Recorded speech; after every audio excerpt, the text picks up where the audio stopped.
अपनी तुलना किसी से ना करे। एक बार की बात है, अर्जुन श्री कृष्ण से कहते हैं, मैं इतना कुछ करता हूँ और इतना दान करता हूँ, फिर भी दानवीर कर्ण क्यों बोला जाता है। इस ब्रह्मांड में सबसे बड़ा दानवीर जो कर्ण है और मुझे क्यों नहीं बोला जाता।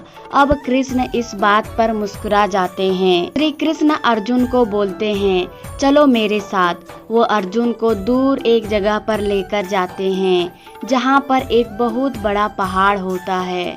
और श्री कृष्ण जैसे ही वो पहाड़ को छूते हैं, पहाड़ पूरे का पूरा सोने का बन जाता है। और वह अर्जुन को बोलते हैं कि ये पहाड़ मैं तुम्हें देता हूँ और इस सोने को लोगों के बीच बांट दो। अब अर्जुन वहाँ खड़े हो जाते हैं और आसपास के गांवों में घोषणा कर देते हैं कि मैं अर्जुन सोना बांटने वाला हूँ और आप सबकी ज़रूरतें पूरी हो जाएंगी और आप आइए और सोना लेकर जाइए। अब अर्जुन रोज सुबह से शाम तक सोना बांटने लग जाते हैं। अर्जुन रोज सोना बांट रहे होते हैं और लगातार सोना बांट रहे होते हैं। तो अर्जुन थक जाते हैं और थक जाने के बाद अर्जुन बोलते हैं, मैं इतना सोना दे रहा हूँ, अब जिस व्यक्ति की जितनी ज़रूरत होती है वह उतना सोना लेकर जाता है। फिर भी एक व्यक्ति बोलता है, मेरे घर में शादी है। तब अर्जुन बोलते हैं, तुम ज़्यादा सोना लेकर जाओ।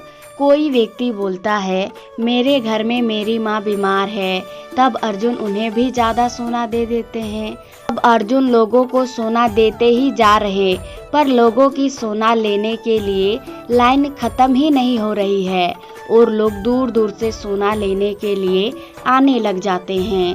अब अर्जुन पूरी तरह से थक जाते हैं और श्री कृष्ण को बोलते हैं कि मैं लोगों को सोना देते जा रहा हूँ और लोग तो समाप्त ही नहीं हो रहे हैं।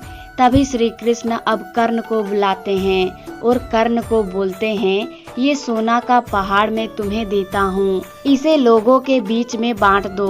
और कर्ण कहते हैं, ठीक है, आप जैसा कहें। वो कर्ण वहाँ खड़े हो जाते हैं। कर्ण घोषणा करते हैं, ये जो सोने का पहाड़ मैं आप सबको दान में देता हूँ। अब ये बोल के कर्ण वहाँ से चले जाते हैं।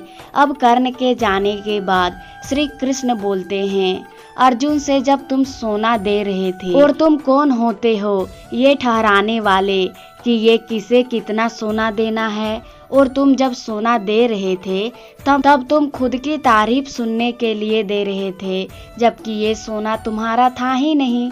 जब कर्ण आया और उन्होंने सिर्फ लोगों में घोषणा कर दी, सब सोना ले लो, ये फर्क है तुम में और कर्ण में, और इसीलिए कर्ण को दानवीर कहा जाता है। कहानी से सीख, ये कहानी हमें यह सिखाती है कि प्रत्येक व्यक्ति की उसके जीवन अपनी खुद की क्षमता, प्रतिभा और अनुभवों के साथ हर व्यक्ति अद्वितीय होता है और उन व्यक्तियों से खुद की तुलना करना व्यर्थ होता है और हमेशा निराशा की ओर ले जाती है।